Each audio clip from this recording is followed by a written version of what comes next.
जो हमारा आज का टॉपिक है that is Salk for tetrahedral geometry. Salk का फुल फॉर्म है सिमेट्री अडेप्टेड लीनियर कॉम्बिनेशन। ये मेथड LCAO से रिलेटेड है, लीनियर कॉम्बिनेशन एटॉमिक ऑर्बिटल। इस थ्योरी में क्या होता था, जब एक मॉलिक्यूल फॉर्म होता था तब एटम्स के जो ऑर्बिटल थे वो आपस में कंबाइन करते थे in the linear form. But Salk में क्या होगा, जब एक मॉलिक्यूल फॉर्म होगा तब उसके जो ऑर्बिटल्स हैं that must be symmetry. Salk हमें यही बताता है कि जब एक मॉलिक्यूल फॉर्म होगा तब उसके मॉलिक्यूल के जो ऑर्बिटल हैं that must be combined through symmetry. कहने का मतलब है कि ऑर्बिटल सिमेट्रिक होने चाहिए। साल्क में यही हम रिप्रेजेंट करेंगे। साल्क हम यहाँ पर रिप्रेजेंट कर रहे हैं tetrahedral geometry. So let's say हम टेट्राहेड्रल ज्योमेट्री बनाते हैं। This is the centre, let's say C is the center and phi 1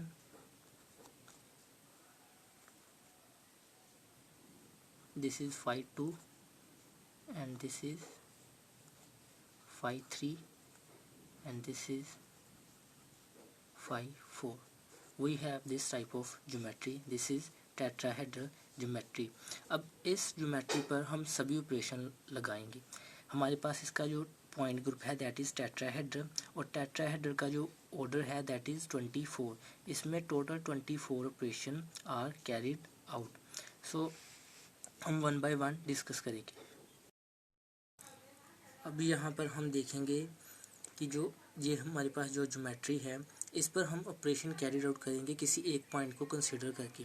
हम phi 1 को भी कंसिडर कर सकते हैं, phi 2 को भी, phi 3 को भी, phi 4 को भी, जिसे आप चाहें।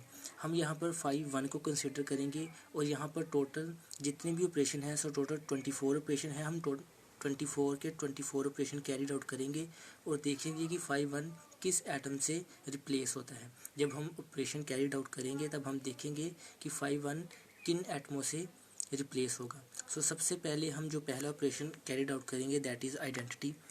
अब हमें पता है जब हम आइडेंटिटी ऑपरेशन कैरिड आउट करते हैं तब उस मॉलिक्यूल की सिमेट्री में, उसकी ज्योमेट्री में कोई भी चेंज नहीं आता।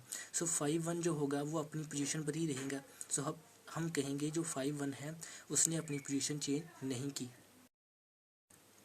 अब हम यहाँ पर आइडेंटिटी ऑपरेशन कैरिड आउट करेंगे। जब हमने आइडेंटिटी ऑपरेशन कैरिड आउट किया, फॉर एग्जांपल ये हमारे पास ज्योमेट्री थी, this is centre, phi 2 and phi 3 and this was phi 4। जब हमने आइडेंटिटी ऑपरेशन कैरिड आउट किया तब क्या हुआ, सभी एटम्स अपनी पोजीशन पर ही रहे, कोई भी एटम या ऑर्बिटल अपनी पोजीशन से रिप्लेस नहीं हुए। सो ये ऑपरेशन हमने गॉट किया। जब आइडेंटिटी ऑपरेशन कैरिड आउट किया तब हमने देखा कि phi 1 is equal to phi 1, यानी कि phi 1 अपनी पोजीशन से चेंज नहीं हुआ। सो हमने देखा कि जब हमने आइडेंटिटी ऑपरेशन कैरिड आउट किया तब phi 1 ने अपनी पोजीशन रिप्लेस नहीं की, phi 1 के ही इक्वल रहा। अब हम नेक्स्ट जो अप्लाई करेंगे दैट इज C3। यहाँ पर आइडेंटिटी ऑपरेशन सिर्फ एक ही कैरिड आउट करना था क्योंकि यहाँ पर E का कोफिशेंट है 1। सो आगे जो हमारे पास है दैट इज C3 सिमेट्री। इसमें total 8 operation are carried out क्योंकि इसका कोफिशेंट है 8। सो हम यहाँ पर 8 ऑपरेशन कैरिड आउट करेंगे और देखेंगे कि phi 1 किन एटमों से रिप्लेस होगा। इससे पहले हम C3 ऑपरेशन कैरिड आउट करें, हम देखेंगे कि C3 ऑपरेशन जो C3 एक्सिस है वो किस डायरेक्शन में एग्जिस्ट करेगी इन टेट्राहेड्रल ज्योमेट्री। अब हम देखेंगे कि किस डायरेक्शन से ये एग्जिस्ट करेगी इन टेट्राहेड्रल ज्योमेट्री। अब हम यहाँ पर देखेंगे कि how many axis are present here, how many C3 axis are present here. So जो फर्स्ट C3 एक्सिस होगी that will be pass from this side and the second from this side and third from this side and fourth one from this side. Let's see in a tetrahedral geometry. So these are the C3 axis that is passing from the here, from here, from here and from here. अब हम इसे separately देखेंगे कि जब axis pass करेगी तब geometry के atoms कैसे अरेंज होंगे। सो ऐसे दिस इज फ्रॉम 1 जब phi 1 से रिप्रेजेंट होगी, जब C2 से प्रेजेंट होगी यहाँ पर फाई टू एटम यहाँ से रिप्रेजेंट होगी, हमने इस ज्योमेट्री को उल्टाकर ऐसे लिख दिया कि फाई टू ऊपर आया। This is second C3 axis and third C3 axis and fourth one C3 axis. ऐसे इस वे से C3 एक्सिस पास करेंगी and total 4 C3 are present in a tetrahedral geometry. Now अब हम देखेंगे कि जब हमने C3 ऑपरेशन कैरिड आउट किए तब जो फाई वन एटम था वो किस एटम से रिप्लेस करेगा। ये है this is phi one, this is centre not carbon, this is centre and phi to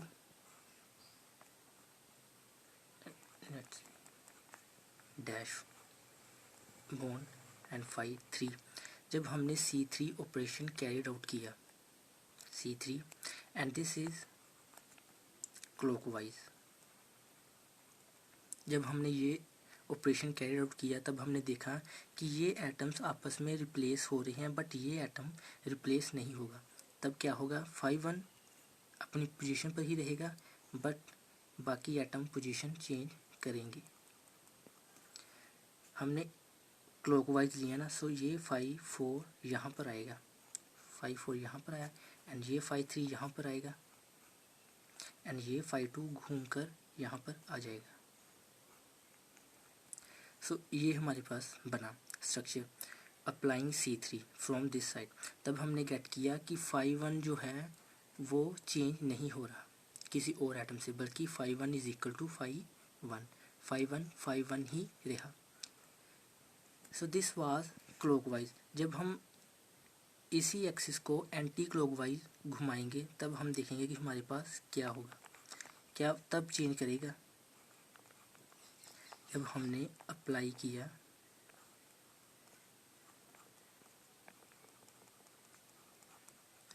अब हम इसे एंटी क्लॉकवाइज रोटेट करेंगे।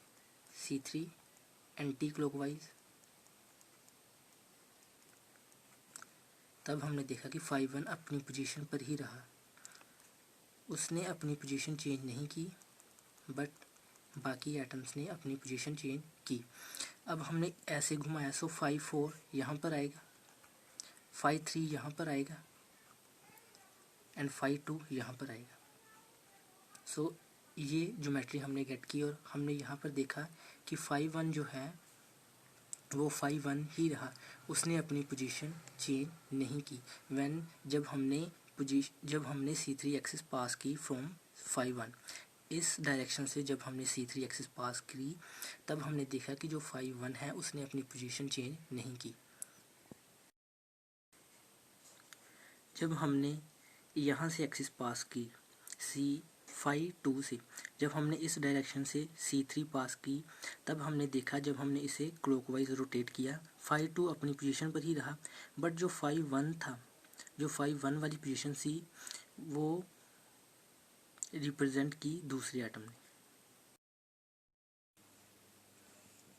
सो नाउ जब हमने एक्सिस पास की फ्रॉम दिस साइड तब हमने C3 एक्सिस ली क्लॉकवाइज डायरेक्शन, तब हमने देखा कि फाई टू चेंज नहीं हुआ बट बाकी एटम्स ने अपनी पोजीशन चेंज की।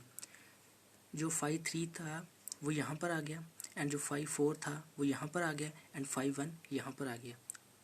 इस स्ट्रक्चर में हमने देखा जो फाई वन की पोजीशन थी वो किसने गेट की, फाई थ्री ने, फाई थ्री के द्वारा रिप्लेस की गई। सो फाई वन किससे रिप्लेस हुआ, फाई थ्री से।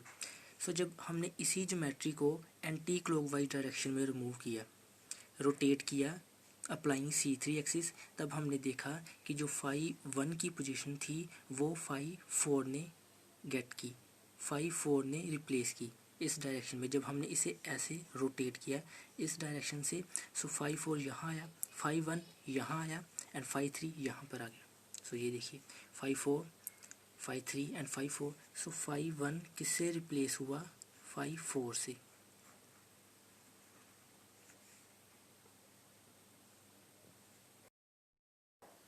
Now third C3 axis are taken from phi 3 side.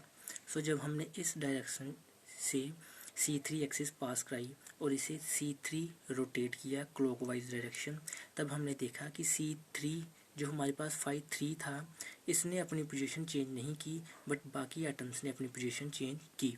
तब हमने देखा कि जो 5 1 वाली पोजीशन थी वो 5 4 ने रिप्लेस की।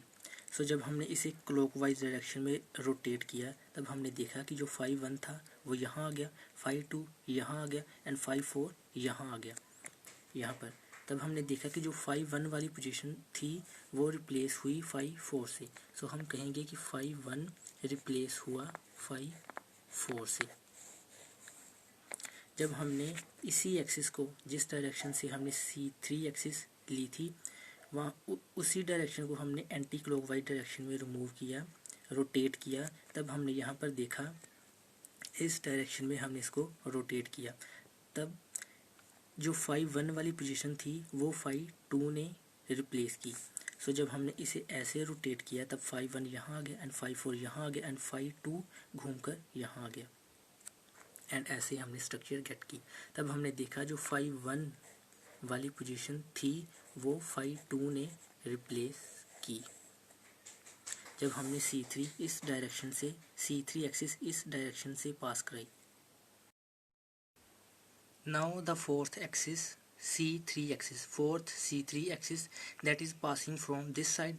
सो जब हमने इस ज्योमेट्री को क्लॉकवाइज डायरेक्शन में रोटेट किया वाया टेकिंग C3 एक्सिस, तब हमने गेट किया कि जो 5 1 की पोजीशन थी दैट इज रिप्लेस्ड बाय 5 2।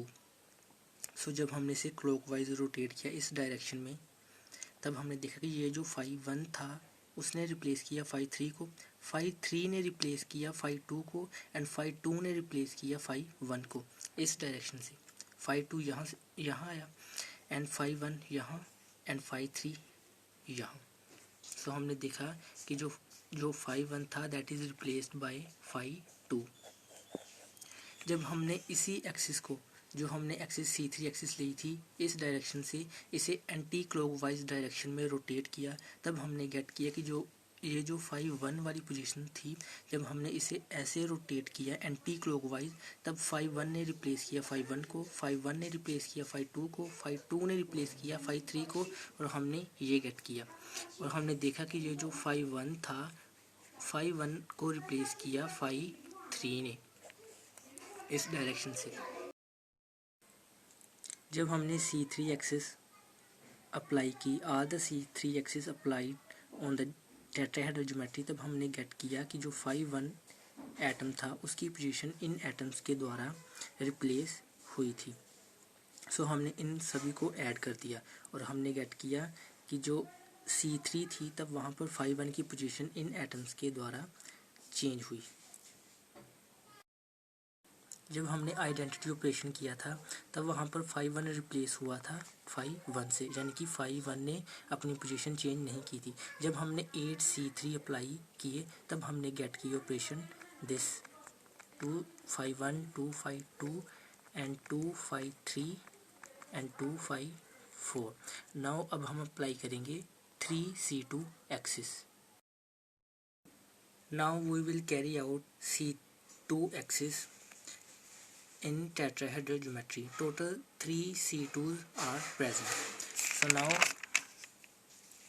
जो first C2 axis है that is passing from this side, from below faces to the upper faces. जब हमने C3 axis carried out किया, जब हमने C2 axis carried out किया clockwise डायरेक्शन में, तब हमने देखा जब हमने इसे ऐसे घुमाया तब ये जो 5 1 था उसने वो यहाँ पर आ गया एंड 5 2 यहाँ पर आ गया। ये जो 5 3 है ये यहाँ पर आ गया एंड ये वाला जो 5 4 है ये यहाँ पर आ गया। So the structure we got this. So 5 2 यहाँ पर आ गया एंड 5 1 यहाँ पर। तब हमने देखा कि ये जो 5 1 था वह रिप्लेस हुआ 5 1 रिप्लेस हुआ 5 2 से। एंड जब हमने अनदर एक्सिस पास कराई C2, सेकेंड C2 एक्सिस पास कराई, this is from left faces to the right faces. हमने इस डायरेक्शन से इसे रोटेट किया, तब हमने गेट किया कि तब ये जो 5 1 है that is replaced by the 5 3, यहाँ पर फाई 3 आ गया, यहाँ पर फाई 1 आया, एंड यहाँ पर फाई 4 आया, एंड यहाँ पर phi 2. So phi 1 is replaced by phi 3. Now जब हमने थर्ड C2 एक्सिस ली, ये जो पीछे वाला फेस है इस फेस से होकर आगे वाले फेस से बाहर निकली, इसे हमने क्लॉकवाइज डायरेक्शन में रोटेट किया. तब हमने देखा कि ये जो phi 1 की पोजीशन थी that is replaced by phi 4. इसे हमने ऐसे रोटेट किया क्लॉकवाइज डायरेक्शन. ये जो phi 4 था ये यहाँ पर आ गया, एंड ये जो phi 2 था ये यहाँ पर आ गया, एंड ये जो phi 3 था वो यहाँ पर आ गया, एंड phi 1 ने रिप्लेस किया phi 4 को. सो phi 1 is replaced by phi 4. जब हमने C2 ऑपरेशन कैरिड किए 3 C2 ऑपरेशन, तब हमने फाइंड किया कि ये जो phi 1 था वो चेंज हो रहा था phi 2 में, phi 3 में, एंड phi 4 में. अब हमने देखा कि जब हमने 3 C2 ऑपरेशन कैरी आउट किए तब phi 1 चेंज हुआ phi 2 में, phi 3 and phi 4. Now we will apply C4 operation on tetrahedral geometry. Total 6 C4 operations are carried out in tetrahedral geometry. जो SN है इसे हम, इसका फॉर्मूला होता है sigma h, this representing perpendicular plane, and CN this representing axis of rotation. पहले हम C4 axis लेंगे और उसके बाद एक परपेंडिकुलर प्लेन लेंगे, तब हम देखेंगे कि उसके बाद एटम्स पोजीशन कैसे चेंज करेंगे. सबसे पहले हमने ज्योमेट्री में एक क्यूब में टेट्राहेड्रल ज्योमेट्री ली और उस पर C4 ऑपरेशन लगाया. जब हमने यहाँ पर से क्लॉकवाइज डायरेक्शन में इस ज्योमेट्री को रोटेट किया तब हमने देखा कि ये जो phi 2 था वो यहाँ पर आ गया, phi 1 यहाँ पर आया, phi 2 यहाँ पर, एंड phi 1 जो यहाँ पर था वो घूमकर यहाँ पर आ गया, एंड ये जो phi 3 था वो यहाँ पर आ गया, एंड ये जो phi 4 था वो यहाँ पर आ गया. इस वे से इन एटम्स ने अपनी पोजीशन चेंज की. जब हमने यहाँ पर एक परपेंडिकुलर प्लेन लिया, एक्सिस परपेंडिकुलर प्लेन हमने लेना है इस एक्सिस के परपेंडिकुलर में. सो यहाँ पर जब हमने प्लेन लिया तब हमने देखा है ये जो phi 3 था ये अपनी मिरर यहाँ शो कर रहा था, एंड ये जो phi था वो यहाँ पर, एंड ये जो phi 2 था वो यहाँ पर, एंड ये जो phi 4 था यहाँ पर. जब हमने परपेंडिकुलर प्लेन लिया तब हमने ये ज्योमेट्री गेट की. phi 3 जो यहाँ पर था वो यहाँ पर आ गया, एंड phi 1 जो यहाँ पर था वो यहाँ पर आ गया, एंड phi 4 जो यहाँ पर था वो वहाँ पर आ गया, एंड phi 2 जो यहाँ पर था वो यहाँ पर आ गया. एंड इस वे से हमने देखा कि जो phi 1 था वो रिप्लेस हुआ phi 3 से.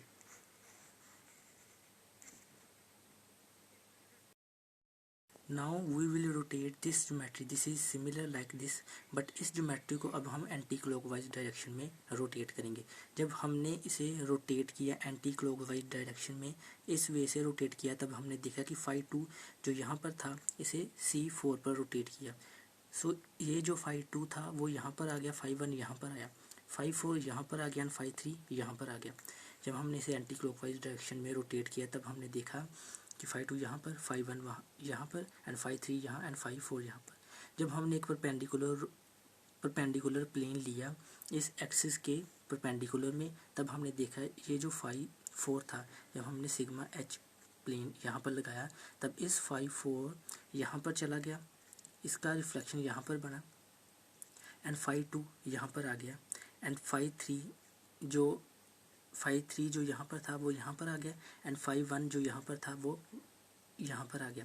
और हमने देखा कि जो phi 1 की पोजीशन थी that is replaced by phi 4. phi 1 is replaced by phi 4. Now another C4 axis passing from another way. So हम फिर से C4 एक्सिस लेंगे, बट इस टाइम ये जो C4 एक्सिस है that is passing from this left side to right side. जब हमने यहाँ पर C4 रोटेशन कैरिड आउट किया तब हमने देखा इसे क्लॉकवाइज डायरेक्शन में रोटेट किया, यानी कि यहाँ से ऐसे रोटेट किया. जब हमने इसे ऐसे रोटेट किया तब हमने देखा ये जो 5 4 था वो यहाँ पर आ गया, 5 4 यहाँ पर आ गया, एंड ये रोटेट होकर यहाँ पर आ गया, एंड 5 2 यहाँ चला गया, एंड 5 3 यहाँ आ गया दिस साइड। जब हमने यहाँ पर एक परपेंडिकुलर प्लेन लिया, इस एक्सिस के परपेंडिकुलर में एक प्लेन लिया, तब हमने देखा 5 4 यहाँ पर आया, 5 2 यहाँ पर आ गया, 5 1 यहाँ पर आया, एंड 5 3 यहाँ पर आया। सो हमने ये ज्योमेट्री गेट की। तब हमने देखा कि जो 5 1 था that is replaced by 5 2, 5 1 is replaced by 5 2. Now through same axis अब हम इस ज्योमेट्री को एंटी क्लॉकवाइज डायरेक्शन में रोटेट करेंगे। जब हमने इसे एंटी क्लॉकवाइज डायरेक्शन में रोटेट किया, तब ये जो C4, ये जो 5 4 था वो यहाँ पर आ गया। जब हमने इसे ऐसे रोटेट किया, यहाँ से यहाँ 5 4 यहाँ पर आ गया, एंड 5 1 यहाँ पर आया, एंड 5 2 यहाँ पर आया, एंड 5 3 यहाँ पर चला गया। जब हमने परपेंडिकुलर प्लेन लिया इस एक्सिस ऑफ रोटेशन के परपेंडिकुलर में, तब हमने देखा 5 3 यहाँ पर आ गया, 5 1 यहाँ पर आ गया, 5 4 यहाँ पर आया, एंड 5 2 यहाँ पर आ गया, सॉरी 5 2। सो हमने देखा कि जो 5 1 था that is replaced by 5 3। Now अब हमने यहाँ पर थर्ड S4 एक्सिस लेंगे। हम यहाँ पर जो third C4 axis that will be passing from this side, पीछे वाले फेस से पास होकर आगे वाले फेस से बाहर निकलेगी। जब हमने यहाँ पर C4 एक्सिस ली क्लॉकवाइज डायरेक्शन में, इसे ऐसे रोटेट किया, तब हमने देखा कि जब हमने इसे ऐसे रोटेट किया, ये जो 5 2 था वो यहाँ पर आ गया, 5 1 यहाँ पर आ गया, 5 4 यहाँ पर आ गया, एंड 5 3 यहाँ चला गया ऐसे। जब हमने यहाँ पर सिग्मा H परपेंडिकुलर प्लेन लिया, तब हमने देखा कि इसकी रिफ्लेक्शन 5 2 यहाँ पर बन रही थी, एंड 5 3 यहाँ पर, एंड 5 1 यहाँ पर, एंड 5 4 यहाँ पर। ये स्ट्रक्चर हमने गेट किया, और हमने देखा कि जो 5 1 था that is replaced by 5 2। Now अब हमने सेम ज्योमेट्री को, सेम एक्सिस को एंटी क्लॉकवाइज डायरेक्शन में रोटेट किया C4। जब हमने इसे एंटी क्लॉकवाइज डायरेक्शन में रोटेट किया, यानी कि इस डायरेक्शन से, तब हमने देखा ये जो 5 4 था वो यहाँ पर आ गया, 5 1 यहाँ पर आ गया, 5 2 यहाँ पर आ गया, एंड 5 3 यहाँ पर आ गया। जब हमने परपेंडिकुलर प्लेन लिया इस एक्सिस के परपेंडिकुलर में, तब हमने देखा कि 5 4 यहाँ चला गया, 5 1 यहाँ पर आ गया, एंड 5 2 एंड 5 3 जो यहाँ पर था वो यहाँ आ गया, एंड 5 2 जो यहाँ पर था वो यहाँ पर चला गया। ऐसे हमने स्ट्रक्चर गेट की, और हमने देखा कि जो 5 1 था दैट इज रिप्लेस्ड बाय 5 4।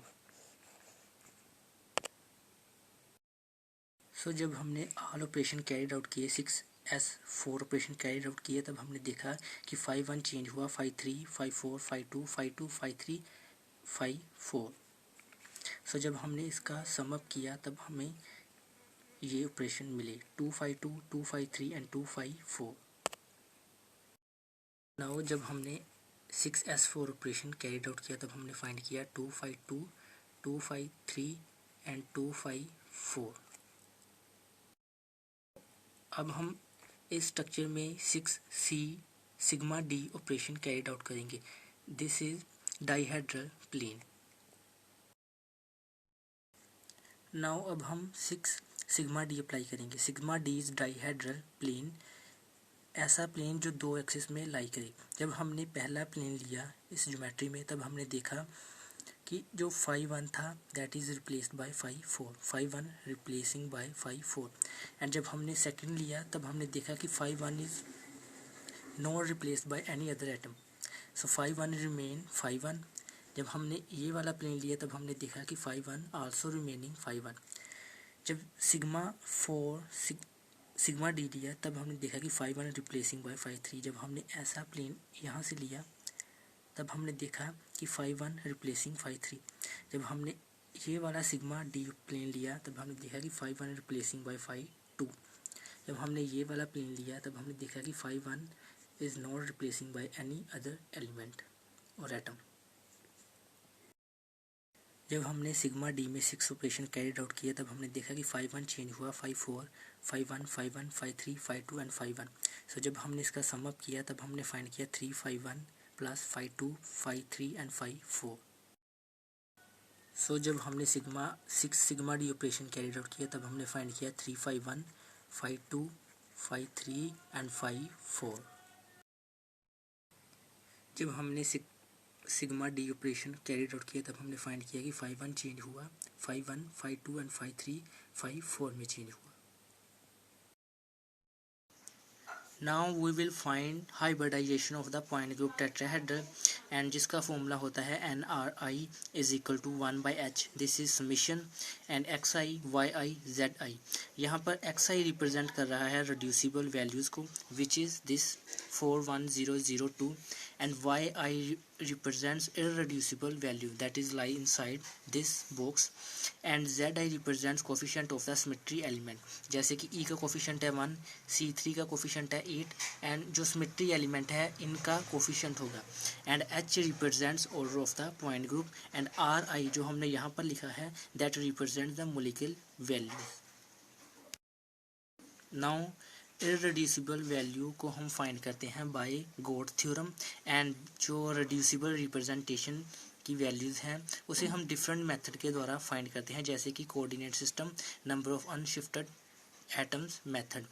इस वैल्यू को हम फाइंड करेंगे number of unshifted atoms method. Now we will find how to find reducible value by number of unshifted atoms method. यहाँ पर जब हमारे पास कोई सिमेट्री होगी तब हम उसके साथ जो एटम्स अटैच हैं उनकी पोजीशन देखेंगे कि कोई भी ऑपरेशन करने पर उस एटम्स की पोजीशन चेंज हो रही है या नहीं। यहाँ पर हम जो सेंट्रल मेटल है, सेंट्रल एटम, उसको हम कंसिडर नहीं करेंगे, सिर्फ उन्हीं एटम्स को कंसिडर करेंगे जो सेंट्रल एटम्स के साथ अटैच हैं। जब हमने आइडेंटिटी ऑपरेशन कैरिड आउट किया तब हमने देखा कि किसी भी एटम की पोजीशन अपने पोजीशन से चेंज नहीं हुई। तो यहाँ पर नंबर ऑफ अनशिफ्टेड एटम्स कितने आए, दैट इज़ 4, यानी कि 4 एटम्स की पोजीशन चेंज नहीं हुई। सो इसकी reducible value will be 4. Reducible value will be 4 for identity operation. जब हमने C3 ऑपरेशन कैरी आउट किया तब हमने फाइंड किया कि सिर्फ 5-1 एटम को छोड़कर बाकी सभी एटम्स की पोजीशन चेंज हुई। सो यहाँ पर नंबर ऑफ अनशिफ्टेड एटम्स कितने हुए, 1, एंड इसकी reducible value will also be 1। जब हमने कैरिड आउट किया C2 ऑपरेशन, जब हमने C2 ऑपरेशन टेट्राहेड्रल ज्योमेट्री पर लगाया तब हमने फाइंड किया कि सभी एटम्स की पोजीशन अपनी पोजीशन से चेंज हो रही थी। यहाँ पर 5-2 यहाँ पर था एंड 5-2 यहाँ पर आ गया आफ्टर ऑपरेशन, 5-4 यहाँ पर था आफ्टर C2, 5-4 यहाँ पर आ गया। सभी एटम्स से अपनी पोजीशन चेंज की। सो इसके नंबर ऑफ अनशिफ्टेड एटम कितने हुए, 0। सो इसकी reducible value will also be 0। सो जब हमने S4 ऑपरेशन लिया, S4 का फॉर्मूला होता है सिग्मा H एंड C4। जब हमने पहले C4 ऑपरेशन किया तब हमारे पास ये ज्योमेट्री आई, सभी एटम्स ने अपनी पोजीशन चेंज की। जब हमने सिग्मा H अप्लाई किया तब ये वाली ज्योमेट्री आई और तब हमने फाइंड किया कि सभी एटम्स ने अपनी पोजीशन चेंज की है। So number of unshifted atoms कितने हुए, 0, एंड इसकी reducible value will also be 0। जब हमने कैरिड आउट किया सिग्मा डी, हम कोई भी सिग्मा डी ऑपरेशन यहाँ पर लगाएंगे।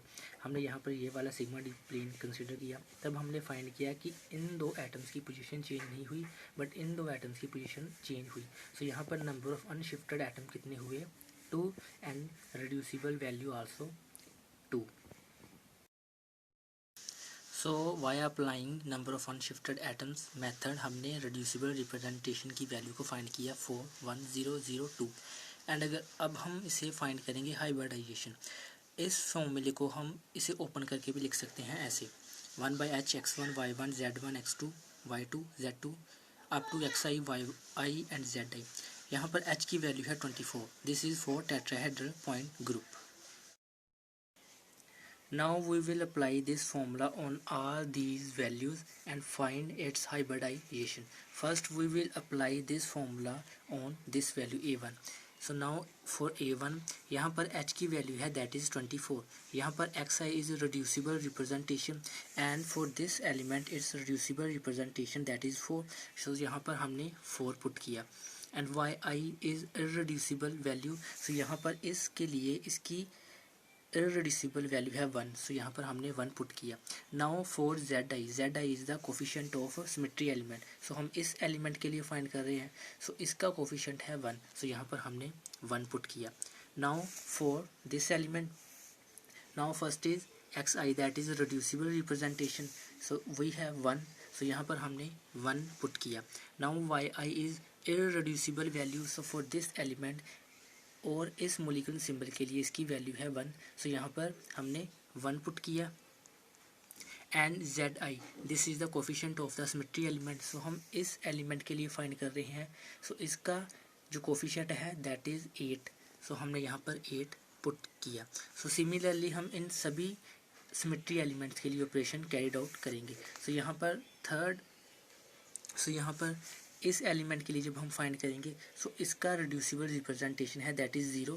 सो यहाँ पर हम 0 पुट करेंगे. सो इसकी इररिड्यूसिबल वैल्यू है 1. सो यहाँ पर हमने 1 पुट किया.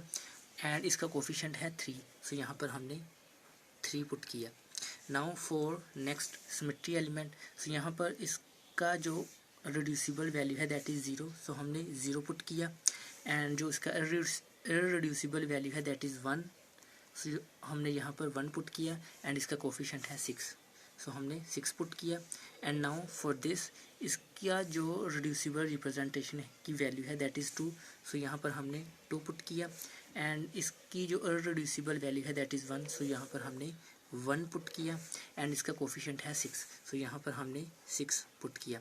Now we will calculate its value. So जब हमने इसको कैलकुलेट किया तो हमने फाइंड किया. सो 4 प्लस 8 एंड 0 जिसके साथ भी मल्टीप्लाई करता है उस होल टर्म को 0 बना देता है. सो यहाँ पर हमारे पास है 0. यहाँ पर भी है 0. सो इसको भी 0 बना देगा. एंड यहाँ पर आया हमारे पास 12. 2 इंटू 1 इंटू 6. सो हमने वैल्यू फाइंड की for A1 that is 12 plus 12 that is 24 into 24. So NA की वैल्यू कितनी आई हमारे पास दैट इज़ 0 1.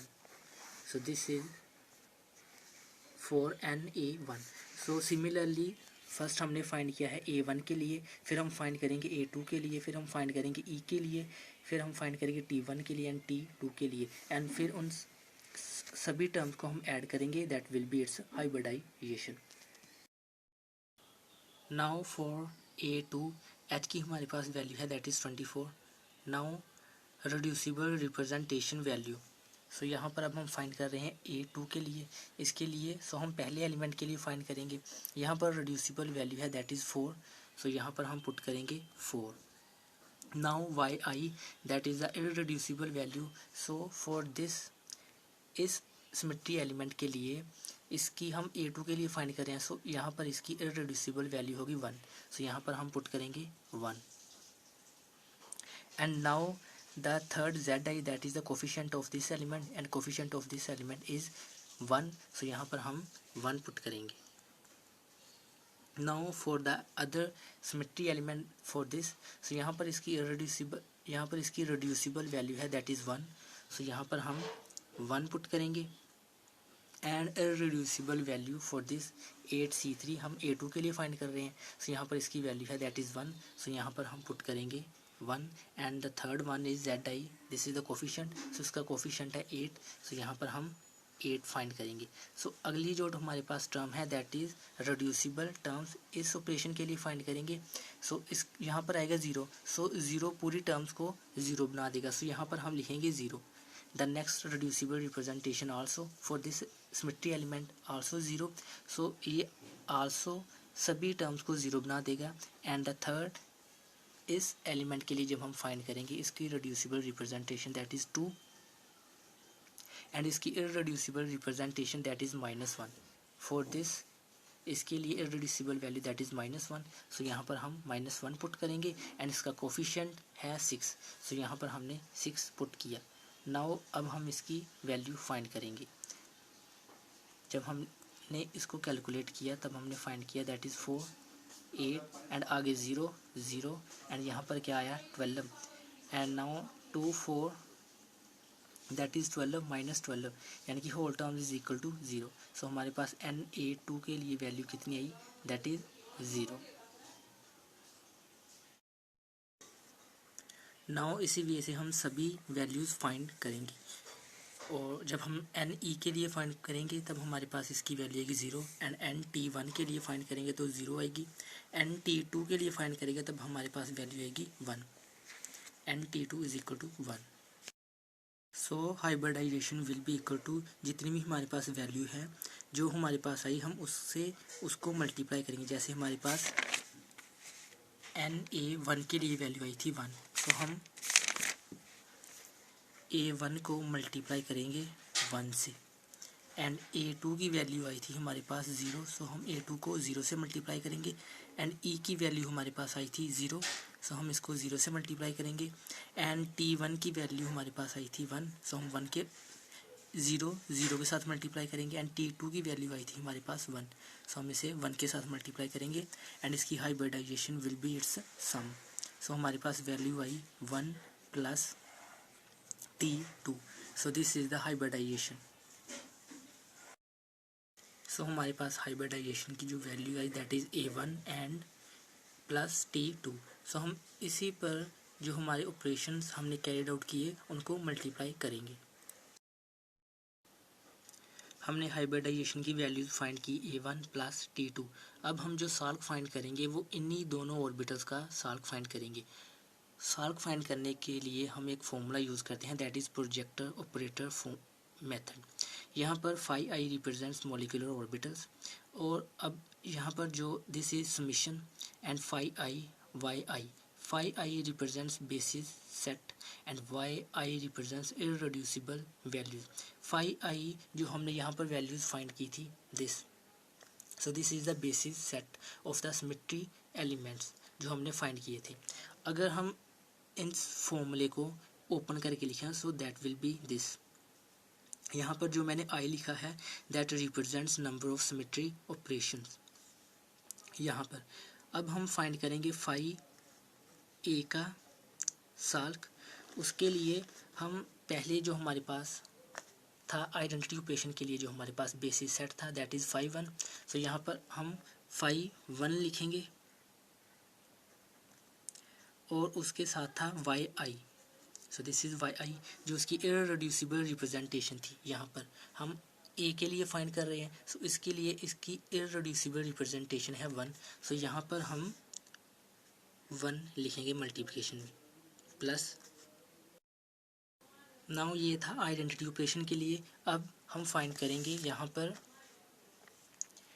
C3 के लिए। सो C3 के लिए हमारे पास बेसिस सेट था this is the basis set and इसकी इररेड्यूसिबल रिप्रेजेंटेशन थी ये वाली। सो अब हम यहाँ पर लिखेंगे। सो इसकी जो हमने बेसिस सेट था वो हमारे पास था 2 phi 1 plus 2 phi 2 plus 2 phi 3 plus 2 phi 4 और इसकी इररेड्यूसिबल रिप्रेजेंटेशन थी 1। अब हम फाइंड करेंगे C2 ऑपरेशन के लिए। इसके लिए फाई 1 जो बेसिस सेट है दैट इज़ दिस एंड इसकी इररेड्यूसिबल रिप्रेजेंटेशन है 1। सो हम इसे लिखेंगे फाई 2 फाई 3 फाई 4 और इसकी इररेड्यूसिबल जो रिप्रेजेंटेशन थी दैट इज़ 1। अब नेक्स्ट S4 के लिए इसकी जो फाई आई बेसिस सेट है दैट इज़ दिस एंड इसकी इररेड्यूसिबल रिप्रेजेंटेशन है 1। सो अब हम इसे भी लिखेंगे 2 फाई 2 2 फाई 3 2 फाई 4 और इसकी जो इररेड्यूसिबल रिप्रेजेंटेशन थी दैट इज़ 1।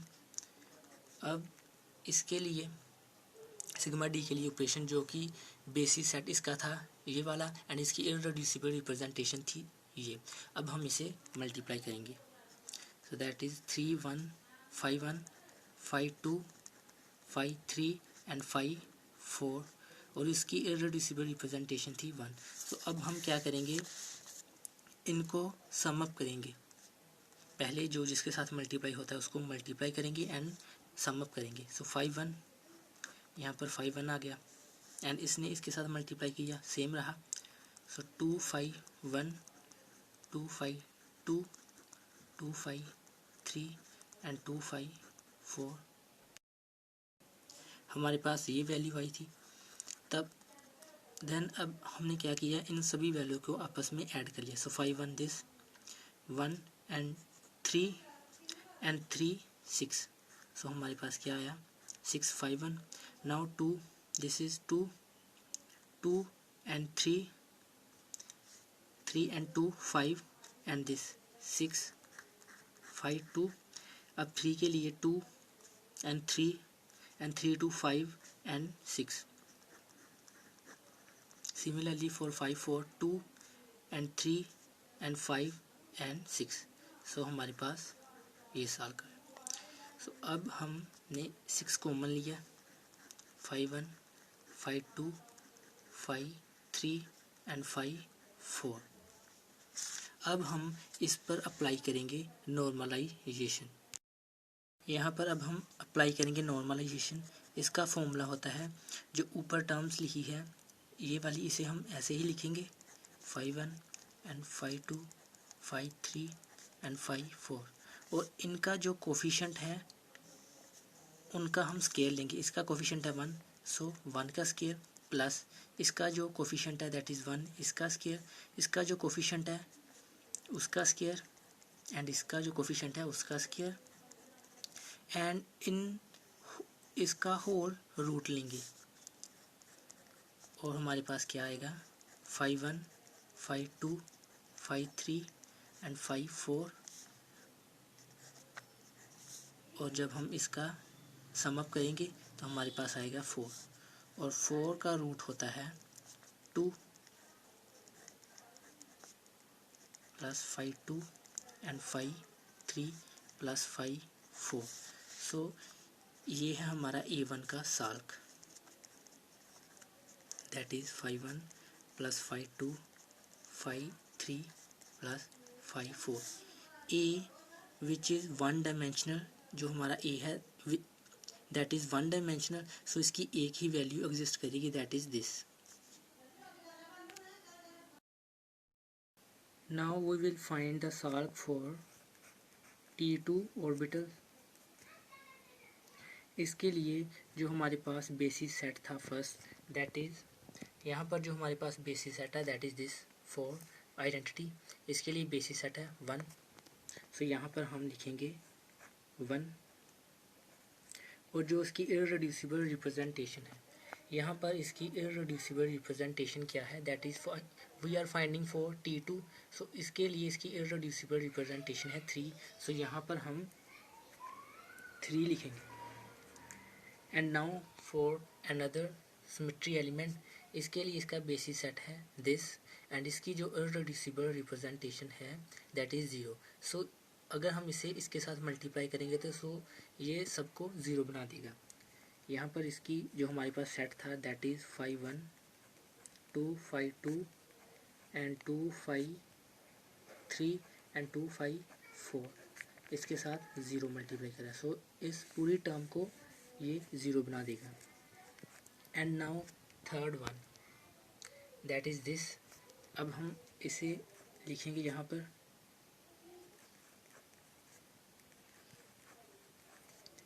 एंड इसका जो कोफिशिएंट है दैट इज़ -1। इसका जो इररेड्यूसिबल रिप्रेजेंटेशन वैल्यू है दैट इज़ -1। सो हम इसे इसके साथ मल्टीप्लाई करेंगे। And now the next symmetry element that is this and इसका बेसिस सेट, इसे हम मल्टीप्लाई करेंगे इसके इररेड्यूसिबल रिप्रेजेंटेशन वैल्यू के साथ। सो जो हमारे पास बेसिस सेट था दैट इज़ 2 5 2 एंड 2 5 3 एंड 2 5 4। और हमारे पास जो इररेड्यूसिबल वैल्यू थी that is -1। And now the next one जो हमारे पास वैल्यू है दैट इज़ दिस इसके लिए एंड इसका जो इररेड्यूसिबल रिप्रेजेंटेशन वैल्यू है दैट इज़ 1। सो यहाँ पर हम लिखेंगे 3 1 5 एंड 5 2 5 3 5 4 और इसकी जो इररेड्यूसिबल वैल्यू थी दैट इज़ 1। अब नाउ हम इसका क्या करेंगे, इसका सम अप करेंगे।